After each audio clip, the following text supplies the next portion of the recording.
Hey, how's it going everybody? Brian here, and today I'm in the kitchen to attempt to brew my first batch of beer, and I thought I'd take you all along with me through the whole process. Hey, maybe you'll learn something along the way. So, without wasting any more time, let's get started.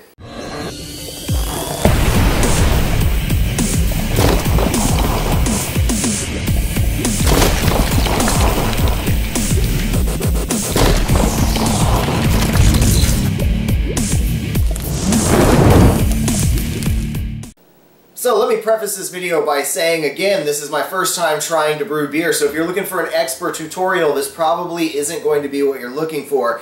My goal for this video is just to kind of present to you an average Joe attempting to brew beer for his first time, and hopefully if it's as easy as I think it is, or as I'm assuming it's going to be, then maybe all of you can kind of learn from it, and if you've ever wanted to try to brew your own beer, maybe you'll get some motivation out of this to get up and give it a try. I recently went and picked up a 1 gallon kit and I gave it a try. It's still fermenting. It should go into bottling here very soon. I couldn't wait. My friend Aaron, who is the head brewer over at Alligator Brewing Company here in Gainesville, Florida, they're responsible for 2 of my all-time favorite beers, the Smoked Habanero, and a new one I just tried last week, which was a Sealand Oaked IPA. Absolutely phenomenal, delicious beer. I would love to get that recipe to brew for myself. I just thought that I would give this a shot. Anyway, Aaron suggested I go and talk to the folks over at Hogtown Ale Works here in Gainesville, Florida. And like everything with my channel, I try to find local companies to, to promote and to get all my stuff from. And, from the moment I went to this place, I walked in the door, instantly got a good vibe. The owner or the manager, whoever those guys were that I talked to, the people working, were just absolutely phenomenal. They were really great. They were very knowledgeable, and it just turned out that there was this Christmas special that I was able to get my hands on. So, basically, what I'm attempting to do today is, this is what's known as an extract with steeping grains, and this is, probably one of the easiest for beginners to use to learn how to brew beer. It usually takes about, from what they say, 2 to 2.5 hours for this brew to go from preparation to cleanup at the end. And, basically with my kit, with what I bought, I'll go over all of the equipment with you guys real quickly, but they did give me a nice little bit of instructions here. And the beer that I'm going to be attempting to brew, the great thing about Hogtown Ale Works is they have a whole bunch of recipes on their website, as well as in the store in a binder. So if you go in and you're just kind of new, or you kind of are looking for a new idea for something to brew, you can look through their selection and they will give you everything you need. They'll measure out all your hops, your grains, all that stuff, your yeast, get everything for you, and you're just set, ready to go and start brewing. So that's really, really cool. And apparently every month they have a recipe of the month, so there'll be a new brew for you to try if you're interested. But yeah, it's a really, really cool thing, and the one I'm going for today is the Hop Zombie Pale Ale. I picked this one because, again, it was kind of the suggestion of the clerk working there kind of told me that it's kind of hard to screw up a pale ale in a sense, and so it's really a good one for a beginner to try. And at the same time, I'm a huge fan of IPAs and pale ales in general. This one is supposed to come out with about a 5.4 average alcohol per content, so definitely looking forward to this. This is going to be a whole lot of fun, guys. Again, just to briefly run through the equipment that I have sitting in front of me, I have got my 6-gallon carboy here. It is, again, put up to 6 gallons, so you got a little extra room for the cross that's going to build, which is all of the white foam and stuff during the fermentation process when the yeast is converting all of the sugars into alcohol and carbon dioxide. And then the other stuff I've got here, this is my Mosin bag, which is going to be going to hold the grains, and I'll talk more about what we're going to do with that in a few minutes as we get to the process. I have got a lab quality thermometer here. I've got also the fermenter right here, or thermometer, as you will. It's a stick-on one you put on the side of your carboy here. I've got the funnel. Very important to know the alcohol content of your beer, as well as the gravity. I've got the hydrometer here. All of these parts and equipment here we'll talk about more in detail as I get to them. And I believe this is going to end up being a 3-part series, so today we're focusing on the brewing and getting it into the fermentation stage. And then I'll also have another video which will talk about the bottling, and finally, once everything is done and ready, we'll do a video on tasting it, and hopefully I'll have a guest or two to sample it with me so I can get their opinions as well. I'm sure my opinion may be biased, and unless it sucks, and I'll tell you guys. But also you need one of these, which is a stopper you're going to put in the top here. It's your air, to really help seal in all of the air there. And I've got this, which is a 3-part airlock, which is what's used to allow the carbon dioxide to escape during the fermentation process. If you don't, it could potentially blow up. Let's see, what else? I've got some measuring spoons just in case, a backup thermometer. I have a gallon here in my food grade 5-gallon bucket, which has got a sanitizer solution in it, which is called a one-step cleaner. It's no rinse needed at all, so all you do is just dip stuff in, no need to rinse. It's sanitized and ready to use in whatever, which is really cool. I do like that type of sanitizer solution. So again, before I get started on the actual brew process, you guys know how I roll. I've got my beer glass here. I'll use my knife. And since it's still the day after Christmas, it's the holiday season, I've got some Jolly Traveler Shandy here, which is absolutely amazing. It's just a really delicious, spicy, lemony, delicious shandy brewed with natural ingredients. And hopefully when I start learning how to do these brews, I plan to incorporate sweet peppers and hot peppers, make some different fun and exciting spicy types of beers. So definitely looking forward to that. But one of the funny things that are in the instructions that they sent along with all of this, it says brewing involves very hot sticky liquids that can cause serious burns. Brewing sober and wearing long pants, long sleeve shirts, as well as sturdy shoes is recommended for safety. So again, I'm not going to have a whole lot of beers, but this one has a low alcohol content of 4.4%, and the whole point of when you're brewing this, and from what I've seen on some different websites and talking about founders in the brewing industry, they would always tell you, there are all kinds of things that can go wrong that can, involving bacteria that can cause your beer to go horribly wrong. But rather than sit there and worry about everything so intensely through the entire process, just relax, breathe, relax. That's the most important thing. So I'm going to be enjoying this beer, relaxing, and let's go ahead and get started. So I forgot to mention the most important piece of equipment to begin this process is you're going to need your 5-gallon boiler. You can get away with using a smaller one, I believe, for this batch, but ideally what's recommended is at least a 5-gallon, a minimum of a 5-gallon stainless steel, what they call a kettle. The reason why you want to go with stainless steel, if you're going to use aluminum, it could pull out trace elements of the aluminum into your beer, change the flavor, and at the same time you're kind of taking in some harmful chemicals, so it's best to just go ahead and stick with the stainless steel. But the first thing we're going to want to do with this is put 3 gallons of water. You want it to be cooled down to as close to 32 degrees as possible, so make sure you have it in your fridge either the day before or stick it in the freezer a couple hours before you're going to start your brew. And again, they recommend in my ingredients here not to use the unfiltered Gainesville water, city water. So I did pick up 3 gallons of purified water here, chlorine-free, good drinking water. So we're going to add this, all 3 to the pot.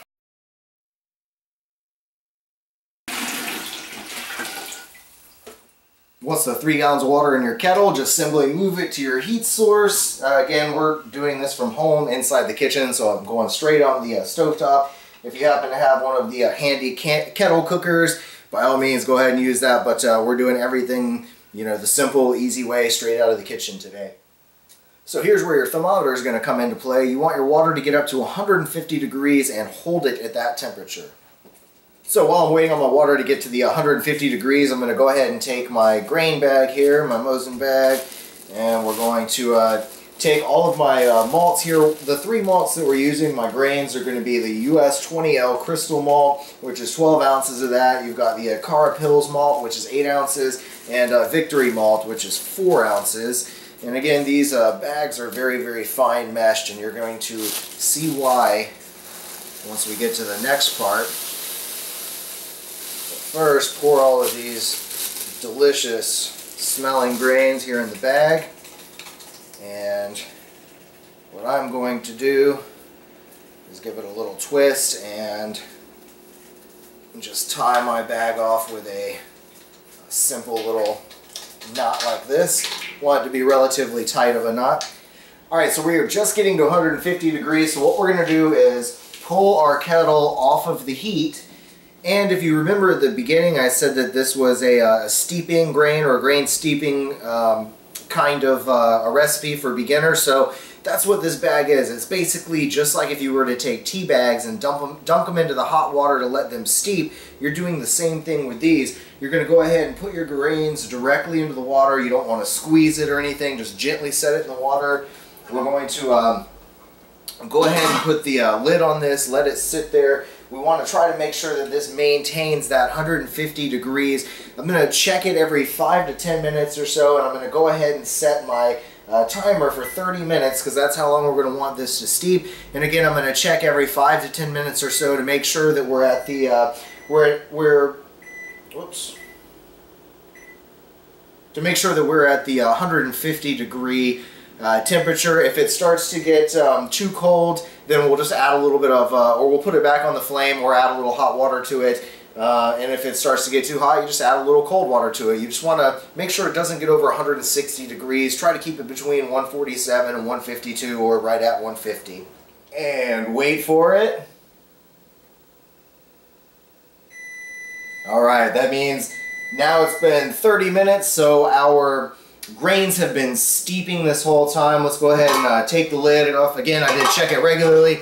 I had to add it to heat once or twice just to make sure it stayed right at that 150 range. And man, there's just this wonderful smell of grains just coming out of this. If you're somebody who enjoys, like if you've ever had whole grain breads and things like that, that's what you're smelling. It's just all of those wonderful grains all mixing and come together. Again, the smell is wonderful. You've got this nice dark colored liquid in there, which we'll take a look at shortly. But now that it's been the 30 minutes, we're going to go ahead and take our bag out real gently here, and we're going to place it in a colander here. Now again, you do not want to squeeze this bag, but one thing that I'm going to do, this is entirely an optional step. You don't have to do this, but it's something that I've heard is really good to do, and it does make perfect sense. I'm going to do a rinse of this with, I've got this nice hot water, again, more purified water that I've had it sitting on the back of the stove. So I think there's about a little over a half gallon of water in here in this rinse, which is fine because in the end process we're going to have to add water to it anyway to bring it up to the 5 gallon mark. So it's okay to add water to it here right now. Okay, so at this point, again, you don't want to squeeze. The whole point is you don't want there to be a lot of particles and little chunks of stuff. Even though this is a very fine mesh bag, if you were to squeeze really hard, little pieces are going to come through the material and end up in your brew, and that's not at all what you want. This is actually called wort. It's spelled W-O-R-T, like wart, but it's pronounced wort, W-E-R-T. So you don't want to get, you know, any of these particles to end up in there. So we're just going to let this sit here and drain for, you know, about 2 minutes or so. Let it do its thing. Again, not squeeze it, and we'll be right back. Alright, so it's been a good, I'd say 3 to 5 minutes actually. I've just wanted to make sure that everything slowly dripped out of there, so I got every last little drop that I could out of this. So we're going to just, for now, discard those grains to the side. We're going to take our kettle, return it to the heat, and we're going to bring this back to a boil. Okay, now that we've reached our boil, we're going to go ahead and remove our wort again from the heat. And what I've got here, this is a Golden Light LME. This is one of the malt extracts. Again, I have 2 of these containers plus a bag here of dried malt extract, but the second container of this is going to be added in the last 10 minutes because we're going to, well, I'll talk about that one in just a minute, but for now, I guess what all you really need to know is we're going to start off with this one container. This is a 3-pound tub of this malt extract. Alright, so again, this is going to be very, very thick, almost like, you know, like a molasses, basically. So, let's go ahead and pop the top here. Oh yeah, I mean, look at that. That is some thickness right there. All right. So now that, like I said, we've got it removed from heat, let's go ahead and take all of this goodness here. Let me see if I can pinch this end off there. And I've got a sanitized spoon here that I'm going to use to scoop this in. Okay, so at this point, now that all of that malt extract, that 3-pound tub is mixed in, I'm going to put this back on the heat, bring it to a good rolling boil. You don't want it to be too hard or too soft, just a nice solid rolling boil. I'm going to set my timer here for 60 minutes, and then I'm going to, I'll go ahead and show you the other ingredients we're going to add once all that's set. I almost forgot. Now, while you're bringing this to a boil, you're going to want to watch very carefully, because at this point, your wort, it could go into what they call the hot break, and you're going to experience a whole lot of foam starting to build up, and it could actually potentially overflow. So you want to make sure you keep a really good eye on it, and you know, adjust the heat a little bit if you need to so it doesn't overflow. Yeah, that's about it. So now at this point, it's we've reached our boil, so it's going to be time to add the next parts of our ingredients. Now again, the ingredients for this one, you have to watch carefully because you're going to add hops and stuff at different points during this 60-minute boil process. So first I'm going to go ahead and set my kitchen timer for 1 hour. We're going to go ahead and hit start, and then what we're going to do is one thing we need to add is the Golden Light DME, which is this. This is the dried malt extract. That's what DME stands for. And let's see, we're going to, of course, like with anything, you want to make sure that you stir during this, especially with this. It's a powder, it's a dried extract that you're mixing. So one thing that I would recommend with this is, you know, you don't want there to be a lot of dry pockets. You want to make sure that you just stir really well. Just like if you're adding a dried seasoning or powder to anything, you want to add it very slowly and make sure that you give a good stir through the whole thing so that you know, like I say, so that you adequately mix all of the, you know, powder in there without leaving a bunch of clumps, because sometimes clumps can happen. So I also need to add one of the hop selections that I have here. So we're going to go ahead and add the, what do we have here? This is 14 AAU of the Simcoe hops. So we're going to add that yumminess right on into the brew. It looks like this is all that we're going to add at this point. So now we're going to let this continue to do its boil. And again, there are going to be some things that we're going to have to do. Again, our recipe here says that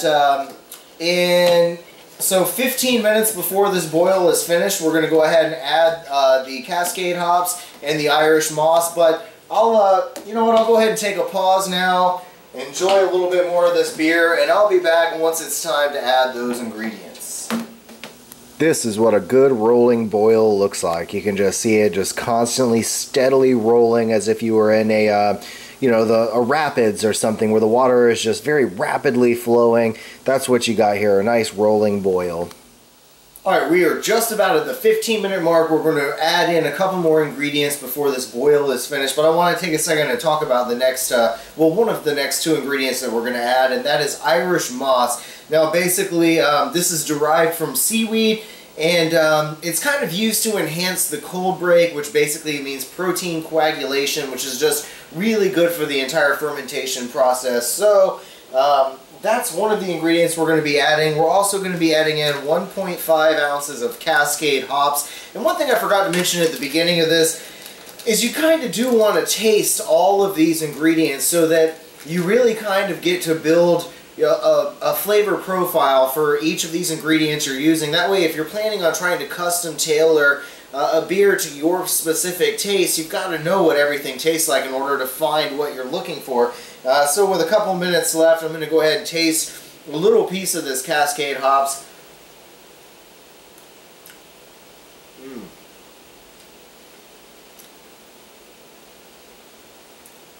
That is really, really nice.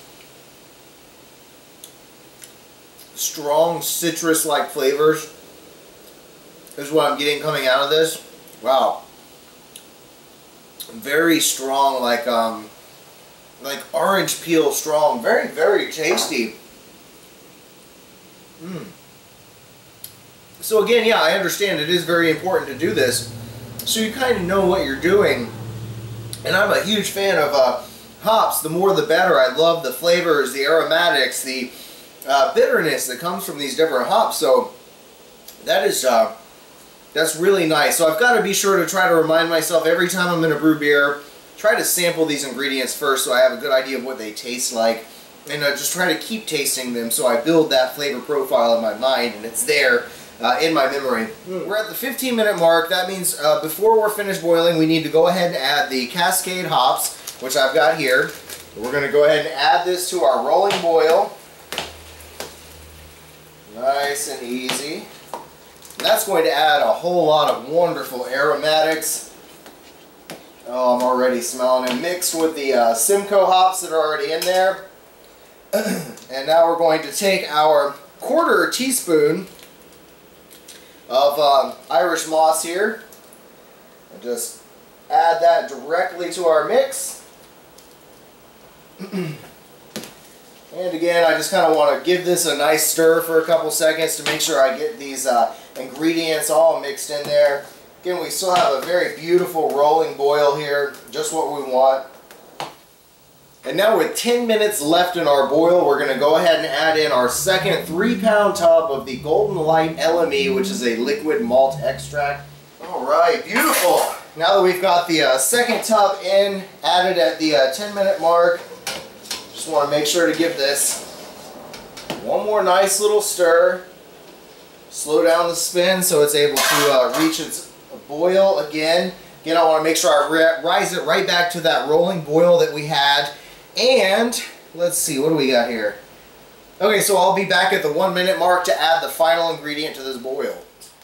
So we've got 1 minute left now until the boil is done, so it's time to add 1 ounce more of the Cascade hops. Again, this is going to pretty much be to add a lot of aromatics, a lot of the aroma to this brew here. Just want to give it a little stir. Again, this is only for the very last minute that you let this go. And again, we've got about 35 seconds left. So as soon as this is done, which is going to be again in 30 seconds, I'm going to want to immediately take this and cool it down. Now, if you are lucky enough or have the money to go ahead and buy one of the a wort chiller, basically, you're taking your kettle and it's a way of cooling this down.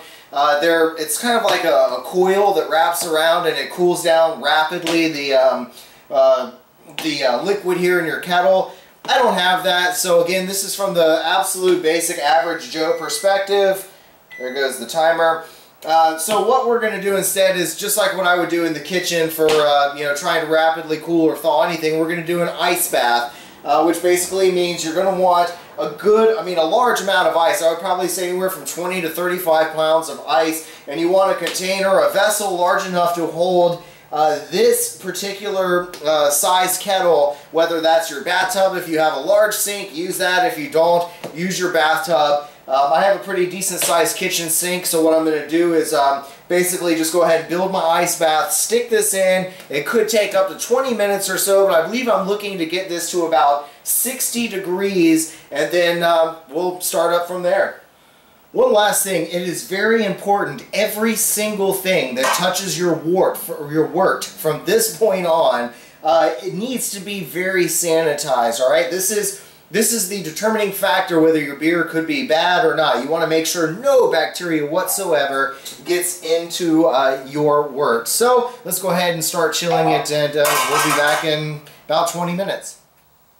Alright, so the directions said that I need to cool this wort down to under 100 degrees. Now, for the sake of the reading that I want to get off of my hydrometer, I wanted to make sure I lowered the temperature, relatively good. I mean, generally they say 60 degrees Fahrenheit is a, where you get the most accurate reading with your hydrometer. So the hotter it is or the cooler it is, you have to add points or lower points. So I tried to get this one as close as I could. I got it down to just about 85 to 80 degrees, so I'll have to add probably a point or two to my reading here shortly. But now that it's completely cooled down, this is where I'm going to take it and add it directly to my fermenter, which is my PET carboy, which is, again, this isn't the glass version, this is the plastic.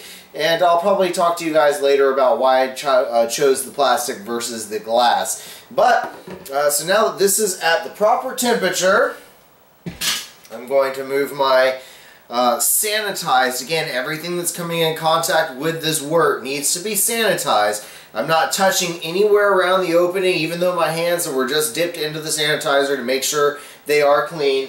We're going to take my funnel here, go right into the sanitizer.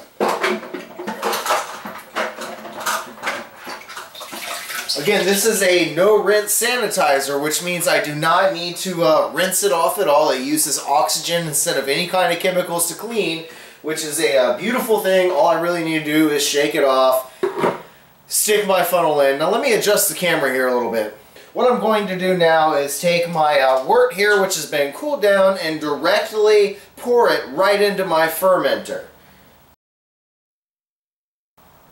Okay, so now I want to top it off to 5 gallons. So, again, oxygen at this point is one of the only times during the process that oxygen is acceptable and something that you, you know, want, because it will help during the fermentation process to add the oxygen now. Alright, so I just spent 5 minutes aerating this mixture basically to, of course, mix the water that we added in with the wort and to aerate and give some oxygen in there. So, let's see, the next thing that I am going to do is, let's see here, it's time to draw a sample so that I can use the hydrometer. So let me grab a glass. Alright, now that I've got my sample ready, let's go ahead and pull this tube out. Which again, everything that touches this is sanitized. So,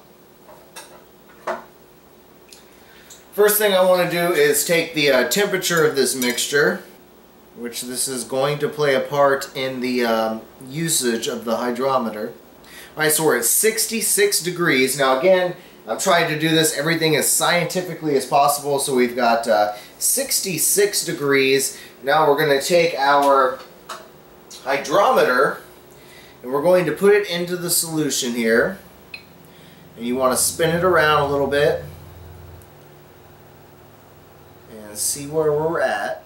So now that we've aerated it, everything is good. We've got the temperature down. I've done my hydrometer reading. My hydrometer reading is telling me that it's at 1.060, give or take a point or two, of course. And the alcohol content is at 15% at this point. But, of course, we're going to have to do some subtraction a little bit later on as we go. But for now, we'll talk about all that in the future. But for right now, I've got to go ahead and add in my dry ale yeast to this mixture. And once that's added, I'm going to put my airlock on, put my my cork in, of course, on top with my airlock with a mixture of either vodka but I'm going to use my sanitizer solution and fill that up to the level and let that sit for a good 5 to 7 days. And then, you know, well, I'll give you an update here in the next few days, and I'll add it on to this little section before I upload this video or whatever, and I'll give you guys a little bit of update. But thanks for watching, everybody. I hope you enjoyed this series so far. There's more to come soon.